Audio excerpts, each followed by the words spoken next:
In conjunction with the Singapore Bicentennial commemoration, National Gallery Singapore will be putting up an immersive multimedia experience called City Hall If Walls Could Talk.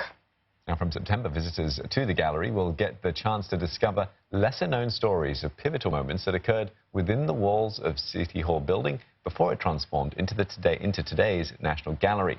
And for more insight on this, Suenne Megan Tan, in National Gallery Singapore's Director for Audience Development and Engagement, joins us in the studio. And I suppose engagement is part of the key thing here to get people visiting to get engaged and interested in what the stories are all about. It sounds like you're going to be giving away some secrets, given that it's called If Walls Could Talk. Tell us some of the juicy ones. So City Hall has a very, very rich and colourful history. It was built exactly 90 years ago, and it's witnessed some of the most important moments in Singapore's history.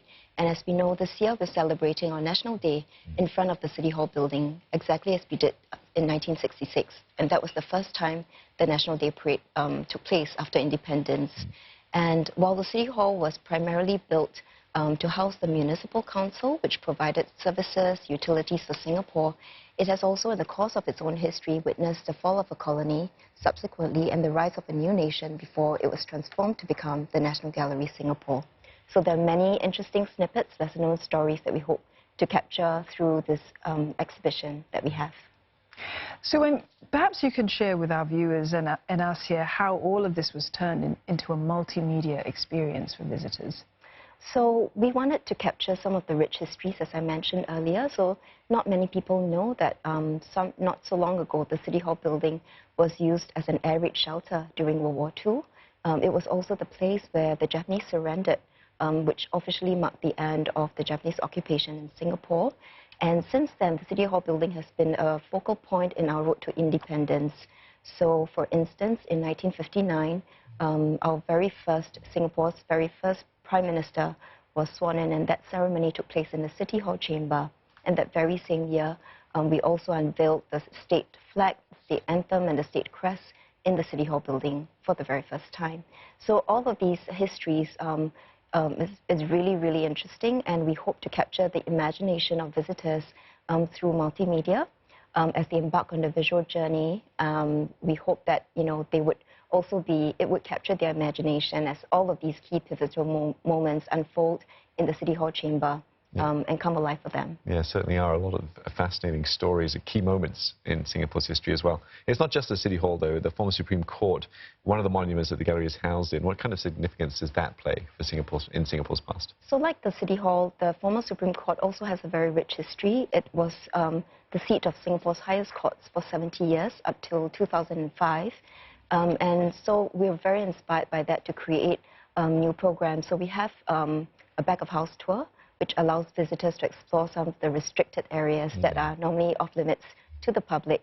So if you're interested to get on that back-of-house tour, you will be taken through narrow and hidden passageways. You get to climb through a trapdoor that takes you to the courtroom docks. And that's where the prisoners on trial used to stand before the judge. You will also get to access the viewing gallery, where the public would come to listen to some of these court hearings. So these are just some of the new experiences that we hope to entice and inspire people to come back to the gallery and to explore it in a new way. Sort of secret areas that have never been seen before by most of us, at least. I mean, it's lots of exciting events coming up with these iconic buildings. And of course, it comes on the back of the fact that we're about to celebrate National Day. Why is it so important for us to remember these parts of our history? Well, I think to know our past is also to know our identity, to know what values are important to us as individuals, as people. And if you look at the history of the City Hall building, you'll know that many have congregated in front of the City Hall around very worthy causes that reflected our ideals, our values, our hopes and aspirations. And that is perhaps the reason why we continue to celebrate our independence in front of the City Hall building today, as we did in 1966. So we're very, very happy for the National Gallery to be a venue partner of the National Day Parade this year.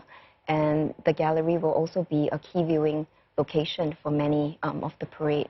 And in conjunction with all the National Day celebrations, we've had many open house days where we have free admission to all the exhibitions, and that will continue on into the next 2 weeks. Plenty to look forward to. Suenne, thank you very much for coming into the studios to tell us about everything that's happening at the National Gallery. Suenne Megan Tan, the National Gallery Singapore's Director for Audience Development Engagement.